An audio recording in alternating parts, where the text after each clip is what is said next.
So y'all will notice that we are in the Jeep, the old Wrangler. Don't call it old. Well, It's still pretty. It's old to us. So we're going to share our testimony while we're driving on the new Hummer that we leased. Now, the best thing about this lease is it is 100% write-off, and you got $7,500. Was that a write-off also? It's a tax credit, Whatever a tax credit is. So, the reason that we are in the Jeep is because Arkansas is not EV friendly.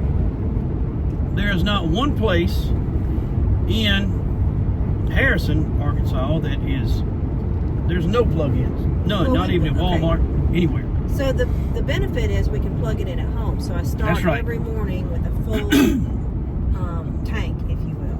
Yep. But we can only go about 200 miles on that. So we just have to stay close to home in the Hummer. Yep.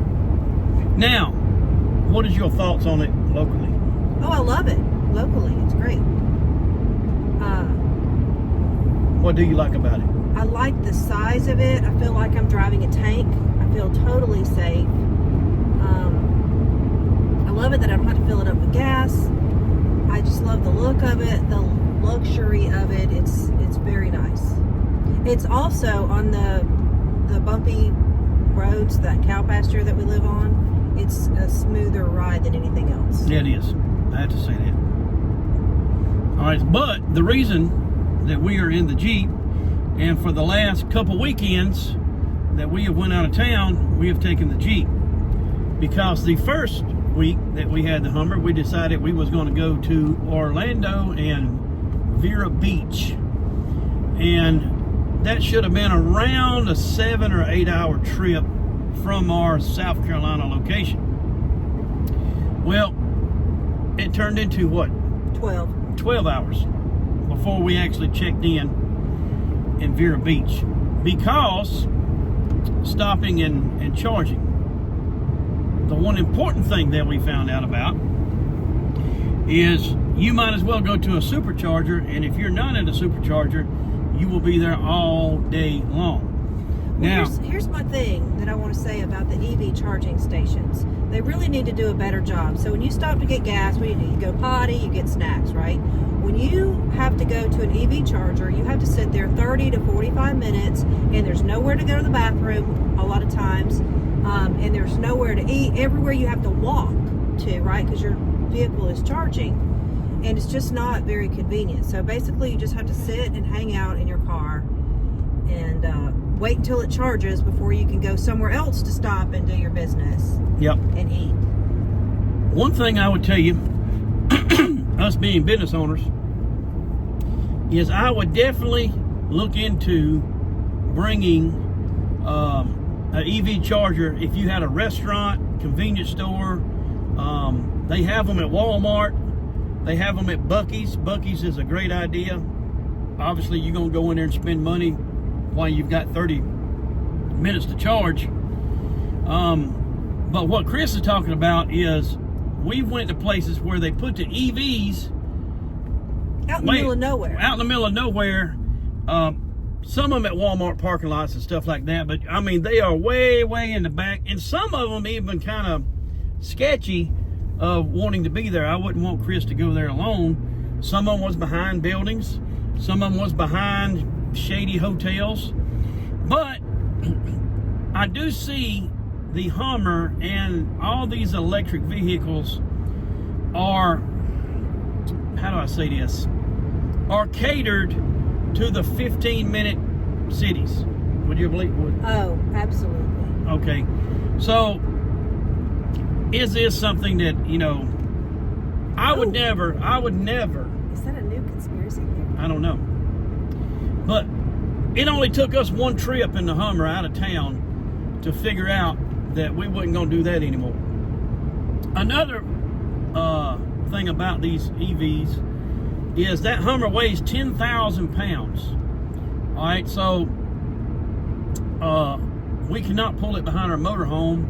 I can pull this Jeep behind the motorhome without any problem whatsoever. Matter of fact, it's designed for that. That's another benefit for the Jeep, the gas Jeep over the electric Hummer. And we're going to do some traveling this year, and I was going to get an enclosed trailer to put the Jeep and our motorcycle in and use it as a studio. That's our plans for 2025, to do our traveling and talk about our traveling and go to boutique hotels and go to campsites and go see and talk to America. And the Hummer not only is too heavy to go in the trailer, it's too big to go in the trailer. It's too wide. It's like 8 feet wide. Yep. So we're going to have to rethink this. Now let me ask you this: Do you, as of now that we've had it a month, do you regret buying it, or do you feel like that it's a great? I feel like it was a luxury purchase. I feel like I could have lived without it. Well, here's the irony. The whole reason that I wanted it is because I wanted a self-driving car, right? Yep. Because I was sold on the Tesla. Tesla won't do on our roads. So I got a bigger, beefier car that does great on our roads, but it does not self-drive in our location. Well, it did on 65 the other day. Some places. Yeah, let's tell you this. Tesla is years ahead of General Motors, GMC, Hummer on their self-driving stuff.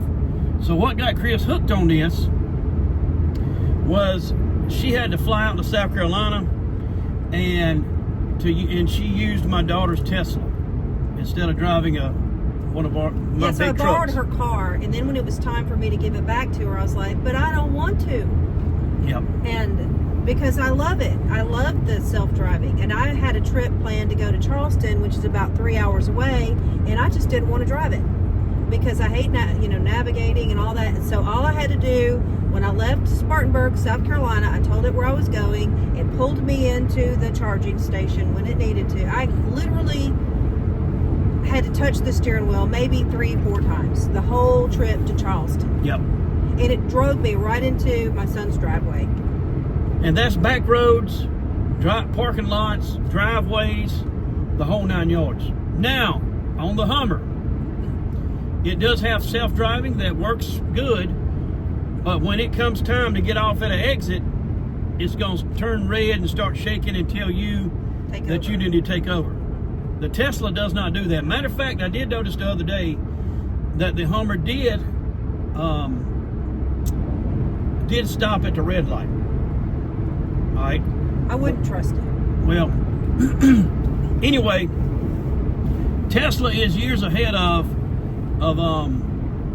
Hummer, and this is the only two that we've drove. Matter of fact, that Hummer's probably the first one that I drove. No, you drove the Tesla. I drove the Tesla. In Orlando, didn't you? And I like it too. I mean, it's going to get to the point to where people are not going to know how to drive,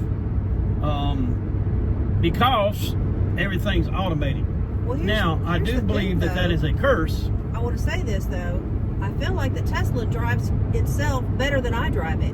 I mean, it puts on the signals every time it wants to make a lane change. I don't do that. Yep. You got a point. Yeah. The question is that your driving, or does it drive better than I do? Yeah, I think it does. Well, I don't turn on the blinker unless there's somebody back there to look at it. So does that make me smarter than a Tesla? I guess. Anyway, we want to give a little review on the reason that we are in the Wrangler Sierra. Ain't that what it is? No, Sahara. Sahara, like the desert. It's Sahara. Is it Sahara? Again, Sahara? This weekend with $130,000. I don't know. It's just, I know what. Anyway, sitting there looking pretty in the carport. But as far as local, If you live in a 15-minute city, the electric vehicle is A1 okay for you. That's all, folks. Go.